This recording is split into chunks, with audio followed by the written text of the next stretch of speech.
من از این حکم راضی نیستم. 24 سال دیگر من میخوام که حکم ابد بگیرم.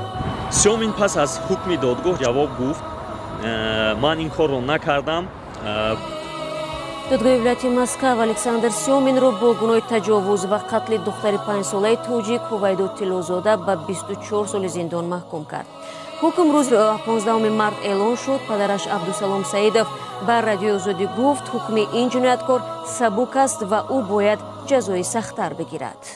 оё медонед ки вазни зиёдатӣ сабабгори бисёре аз бемориҳо мешавад? агар шумо мехоҳед ки дар муддати 30 то 40 рӯз вазни худро сабук кунед, шарбати гӯем солимӣ ихтироъ кардагием ки агар вазни зиёдатӣ шуморо азоб медиҳад ва зуд хаста мешавед, пас доруҳои табиии мо аз ҳоҷӣ Муҳаммадрасули Иброҳимзода барои харобшавӣ ва саломатии шумо.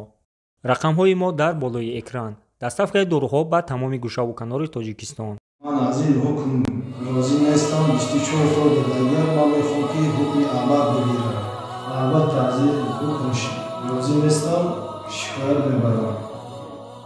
Абдусалом Саидов ҳамчунин ба Радиои Озодӣ гуфт ки ширкат дар муҳокимаи қотили духтараш барои ӯ бисёр дарднок ва сахт аст. البته خیلی سنگین است. نمیخوام دیگر همونطور سیتواسیا در سر ملت توجیه بیارم.